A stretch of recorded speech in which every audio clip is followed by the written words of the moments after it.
المكتب التعاوني للدعوة والإرشاد وتوعية الجاليات بأبها. Assalamualaikum warahmatullahi ta'ala wabarakatuh. Alhamdulillah wassalatu wassalam ala rasulillah wa amma ba'd. Para pemirsa yang semoga dimuliakan oleh Allah subhanahu wa ta'ala, keinginan hati untuk melakukan suatu amalan itulah makna daripada niat. Niat merupakan perkara yang sangat penting di dalam agama Islam. Sampai-sampai Rasulullah SAW mengabarkan bahwa segala amal perbuatan tergantung pada niat si pelaku. Seorang akan mendapatkan buah dari amalannya sesuai dengan keadaan niat dalam hatinya. Dalam sebuah hadis yang masyhur diriwayatkan oleh sahabat Umar bin Khattab radhiyallahu anhu, Rasulullah sallallahu alaihi wasallam bersabda, "Innamal a'malu binniyat." Sesungguhnya amal perbuatan tergantung niatnya. Wa innama likulli imri'in ma nawa. Seseorang akan mendapatkan sesuai dengan apa yang ia niatkan. Oleh karenanya, para ulama memberikan perhatian yang cukup besar terhadap perkara niat. Sampai-sampai mereka mengarang sebuah kitab yang hanya membahas tentang permasalahan ini. Sebut saja Abu Bakar bin Abi Dunya rahimahullah, beliau menulis sebuah kitab yang berjudul Al-Ikhlas wan Niyah, ikhlas dan niat. Ini menunjukkan apa? Menunjukkan bahwa niat tidak bisa dipandang sebelah mata, dan seseorang akan menyadari betapa urgensinya niat bila ia mengerti betapa besar fungsi daripada niat ini. Para pemirsa yang semoga selalu dirahmati oleh Allah Subhanahu wa taala, lalu apa fungsi niat?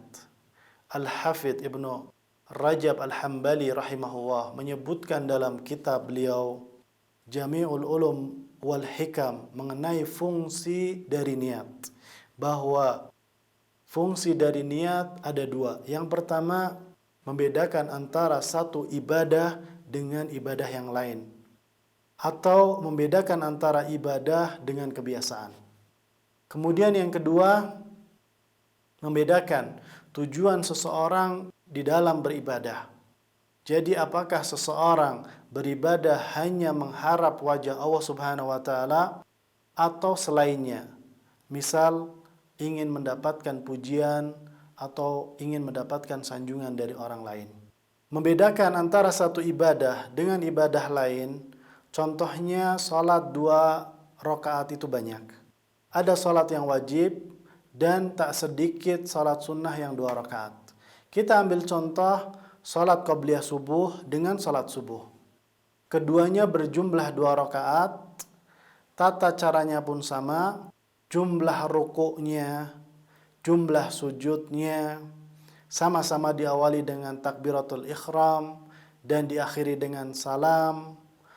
Lalu apa yang membedakan antara kedua rakaat tersebut? Antara salat 2 rakaat qabliyah subuh dan salat subuh. Itulah niat yang membedakan antara keduanya.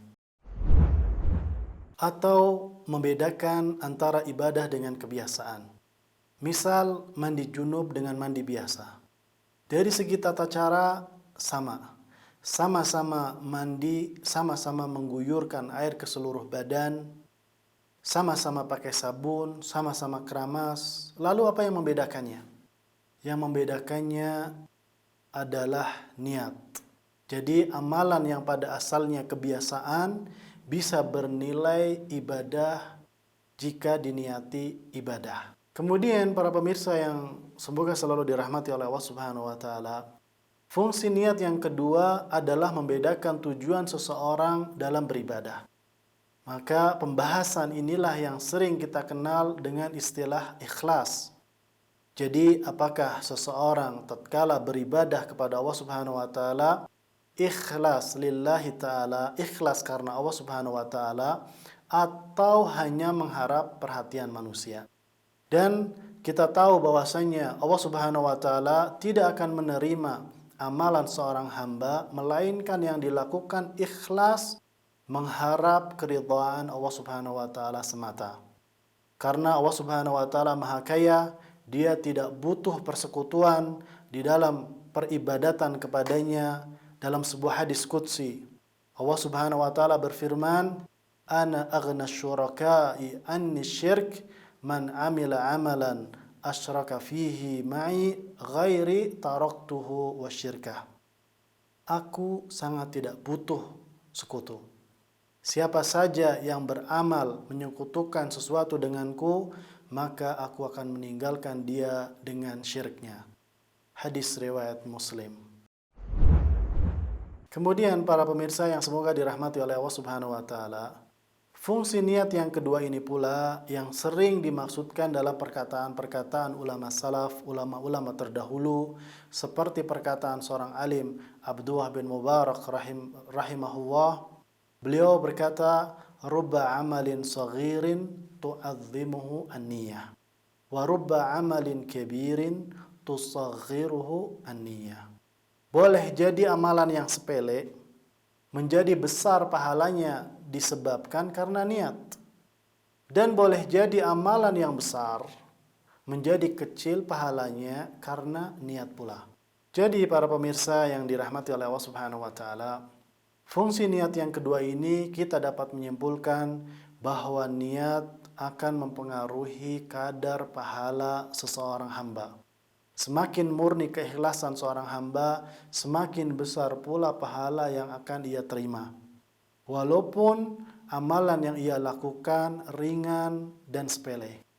Dan semakin kecil kadar keikhlasan seorang hamba, walaupun amalan yang ia kerjakan yang berpahala besar, namun keikhlasannya dalam hatinya kecil, maka semakin kecil pahala yang ia peroleh. Juga perkataan ulama salaf lainnya seperti Yahya bin Abi Katsir rahimahullah, "Ta'allamun niyata fa innaha ablaghu minal amal." Pelajarilah niat karena ia lebih dahulu sampai di sisi Allah Subhanahu wa taala daripada amalan. Kemudian perkataan Sufyan Ats-Tsauri rahimahullah, "Ma alajtu syai'an ashaddu alayya minan niyyah li'annaha tataqallabu alayya." Tidak ada sesuatu yang paling berat untuk saya obati kecuali masalah niatku, sebab ia senantiasa berbolak-balik dalam diriku. Inilah para pemirsa yang semoga dirahmati oleh Allah Subhanahu wa taala, pentingnya niat yang kita niatkan ketika kita ingin beribadah kepada Allah Subhanahu wa taala.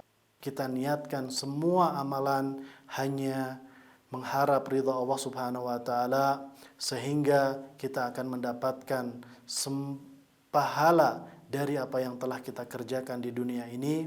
Hadza wallahu taala alam, wa sallallahu ala nabiyina Muhammad, wassalamu alaikum warahmatullahi taala wabarakatuh. ونحمل هم هذه الجاليات بآيات الكتاب البينات بها كم أبصروا سبل النجاة فضجوا بالشهادة ناطقين